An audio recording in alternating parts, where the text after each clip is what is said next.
Mesdames, Messieurs, chers participants, bonjour. Nous avons le plaisir et l'honneur de vous présenter notre communication. Mais avant cela, nous voulons dire merci aux organisateurs qui ont daigné nous inviter à ce colloque. Merci pour la bonne tenue jusqu'en ce moment. Ceci dit, notre communication porte sur la course aux intérêts entre les collectivités territoriales et les Boulamans de N'Djamena. Qui gagne l'État? Autrement, qu'est-ce que l'État gagne? Pour être plus à l'aise, permettez que nous puissions nous asseoir. Même si nous vous donnons le dos, vous allez nous écouter. Cette communication va se dérouler suivant ce plan que vous avez. Un mot liminaire et une vue de la revue, la problématique, les questions, l'objectif, les hypothèses ou l'hypothèse de recherche, l'intérêt que porte ce travail et puis les résultats en plusieurs sous-points.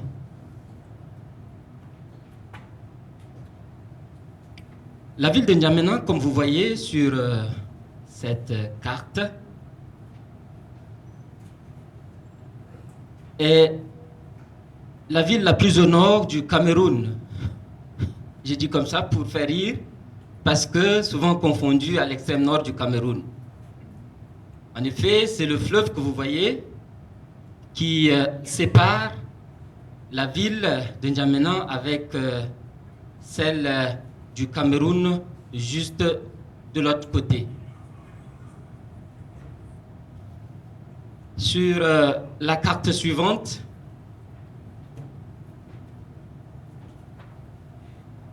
nous avons deux cartes. La première à gauche donne un plan rapproché du centre-ville avec les extensions sud-sud-est, et la carte à droite donne une idée, c'est plutôt une image SAT qui donne une idée de l'extension nord-nord-ouest, là où l'activité de lotissement se déroule avec beaucoup plus de vie.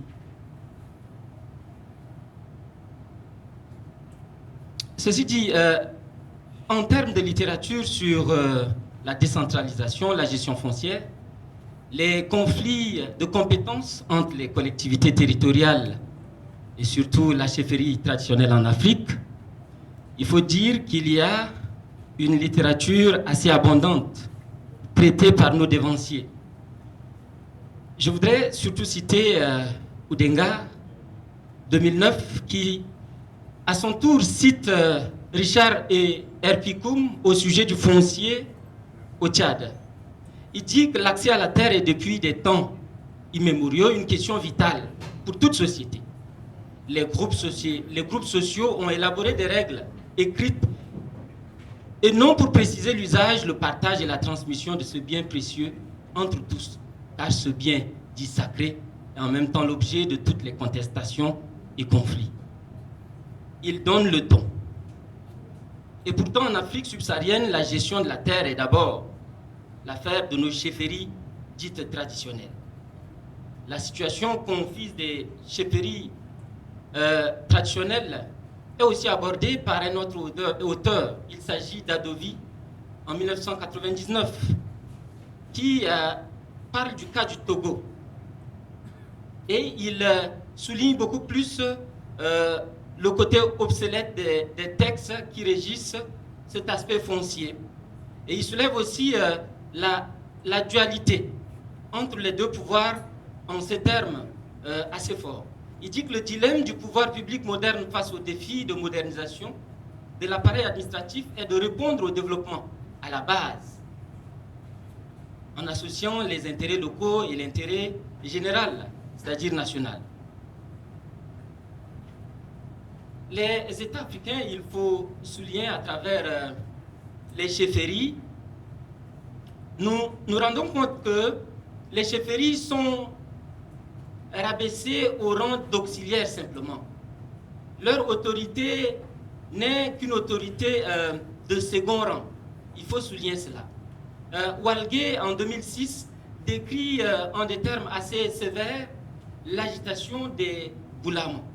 Les boulamas sont en fait des chefs de carré, des chefs de quartier qui deviennent des délégués de quartier dans la ville de N'Djamena, la cité capitale. Il dénonce dans son ouvrage quelques abus de ces chefs traditionnels. Mohamedou va parler aussi du profit tiré par les chefs coutumiers à partir de la démocratie. Ceci nous permet de caler notre problématique qui va s'articuler autour de la dualité entre pouvoir traditionnel et pouvoir moderne, à l'origine, entre autres, de la faiblesse, de la lourdeur administrative et des litiges multiples que nous connaissons en N'Djamena. Et comme question, on dit, à l'instar des autres villes africaines, la gestion foncière en N'Djamena, au Tchad, est en train de connaître une dualité. Et on voudrait savoir, est-ce que cette dualité n'est pas due au fait de la superposition ou plutôt du conflit entre les différents acteurs de l'État et de ces chefferies-là? En termes d'hypothèse, on se dit que certes, la dualité est là, mais est-ce que cette dualité, cette superposition n'est pas la vraie source, l'entrave à la bonne marche de ce système? Et en termes d'objectifs, cette étude, à son terme, puisqu'en ce moment c'est encore un chantier, il faut dire qu'à son terme, elle a pour objet d'analyser les incohérences de cette dualité entre les deux types de pouvoir, et notamment l'intrusion des boulamas. L'intérêt, il s'agit de soulever des réflexions et apporter quelques raies de lumière à ces sujets assez sensibles en ce moment au Tchad. La méthodologie, le regard du géographe que j'ai, c'est d'abord de parcourir cette littérature comme je viens de le faire et d'observer les faits sur le terrain et aboutir par des entretiens qui nous donneront des résultats. Ces entretiens, nous les avons eus avec les agents de l'État et nous avons eu aussi à déposer des questionnaires auprès des services spécialisés, mais nous avons aussi fait des focus groups avec certains acteurs. En termes de résultats, il faut dire que l'organisation administrative du territoire a depuis l'indépendance accordé une parcelle d'autonomie aux collectivités territoriales. Aussi, à partir de 90, dans toute l'Afrique, surtout la partie francophone, c'est comme si une maladie, un virus de décentralisation avait touché nos États. Et le Tchad n'est pas resté en marge de cela. L'innovation pour le cas du Tchad, c'est que en 1996, sa constitution va clairement dire que la décentralisation devrait commencer. L'administration de l'État va commencer par se déconcentrer. Ainsi, un décret du 28 mai 1999 va donner deux types de déconcentration ou de décentralisation. D'une part, nous aurons d'abord les régions placées sous l'autorité d'un gouverneur. D'autres, nous aurons les services des provinces, notamment les cantons et les villages, qui sont placés sous l'autorité des chefs de canton et des chefs de village. Vous voyez donc que les sultans, qui sont les autorités traditionnelles les plus en vue, vont devenir simplement des personnes morales. Voilà, c'est ce que je dis. On leur donnera un statut d'autorité simplement morale. Le dispositif décentralisé, voilà comment est-ce que je le présente. La région est, à travers son statut de collectivité, on lui donne un statut de personnalité morale, une autonomie financière. Et puis, c'est quand même un conseil régional qui permet de délibérer. Mais enfin, le gouverneur n'est pas élu, il est nommé par décret. Le département, c'est, sous l'ancienne appellation, on appelait cela des sous-préfectures. C'est un peu calqué sur l'exemple de la France où on a les préfectures, les sous-préfectures. Mais avec la décentralisation, on est arrivé aux régions et aux départements. Et le nombre exact de ces entités n'est pas maîtrisé. Tous les ans, on a l'impression que la République prend un décret, du moins le prince prend un décret et augmente ou retranche. Ça fait qu'il y a une certaine instabilité. Tout cela, comme vous le voyez, est question de besoin électoral. Ici, sur ce tableau, c'est beaucoup plus la communauté rurale qui est représentée avec ses entités. Les quartiers, les cantons, les groupements de villages, les villages. L'administration est plutôt centralisée quant à la gestion du foncier au Tchad, puisque c'est de ça que nous voulons beaucoup plus parler. Comme vous voyez avec moi, il y a un certain nombre de textes qui ont été édictés. Et ces textes datent déjà. Ce qui fait que les textes semblent être dépassés. Et dans la pratique, la direction des domaines où loge le conservateur national du foncier est dépassée par ce qui se passe en termes de pratique. Ce tableau que nous avons donne une idée des prix de terrain au mètre carré dans la ville de N'Djamena. Et ces prix varient en fonction de la position du quartier, ou plutôt de la parcelle, au bord d'une rue bitumée, au bord d'une rue non bitumée, au bord d'une rue de 40, de 30, etc. Mais, suivez mon regard. Les parcelles sont source de conflits. Sur ce tableau, je parle beaucoup plus de la déperdition, c'est-à-dire de la perte de l'État. En termes de coûts, dans la dernière colonne, j'ai dit gain État. Mais dans l'avant-dernière, j'ai dit déperdition. Et c'est là qu'on voit la source de tous ces problèmes.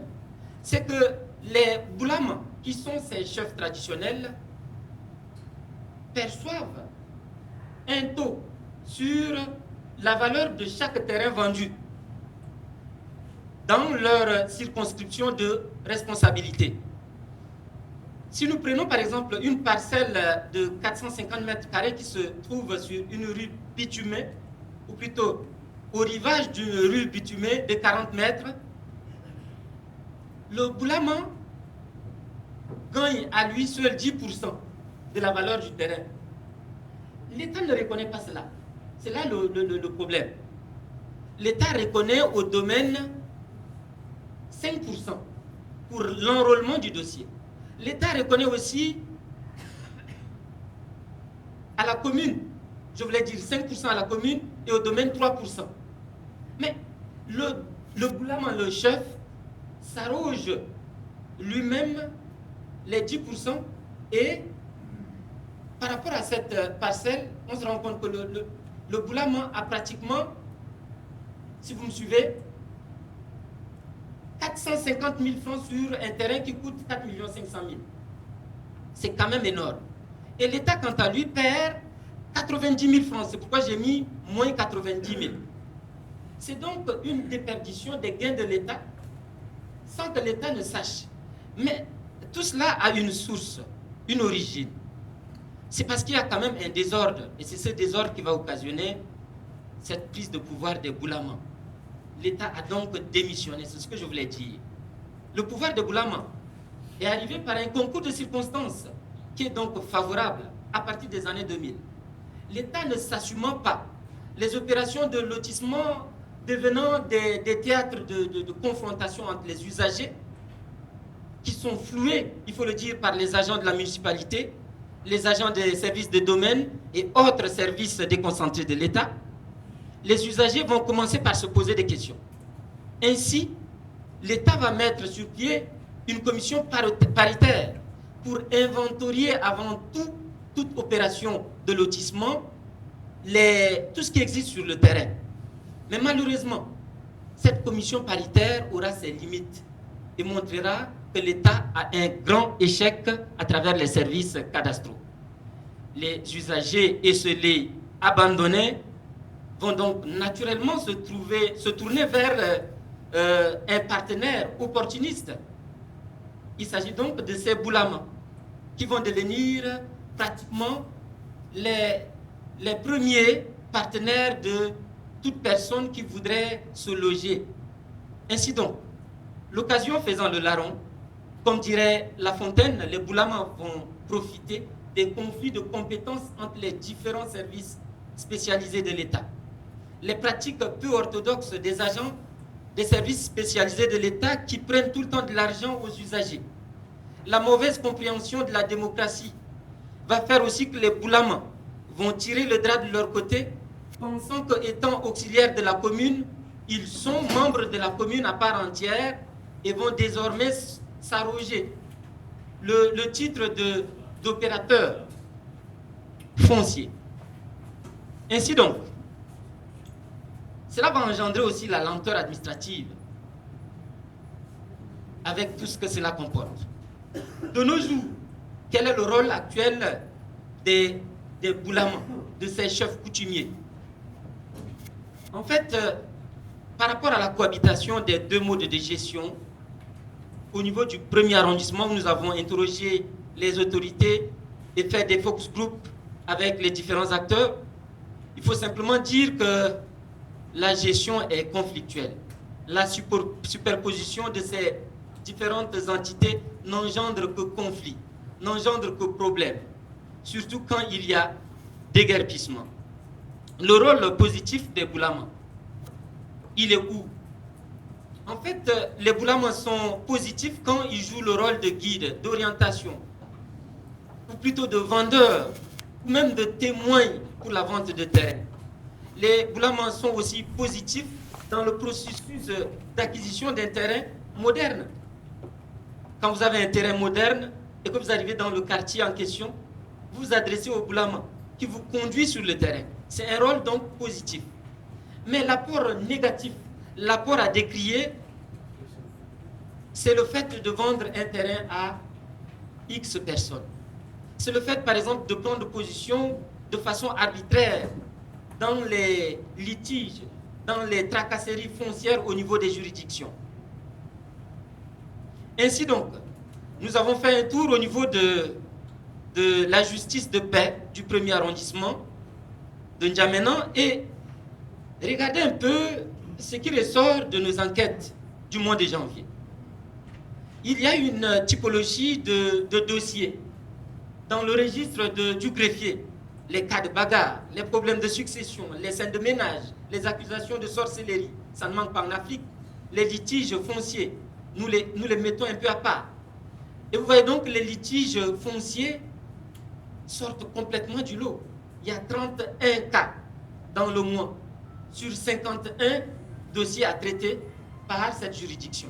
Ça veut donc dire qu'il y a 60,78% de contentieux liés au foncier. Et en arrière-plan, notre interlocuteur, le greffier, nous dit que simplement, c'est le souci qu'ils ont avec les Boulama, ou Bilama en arabe.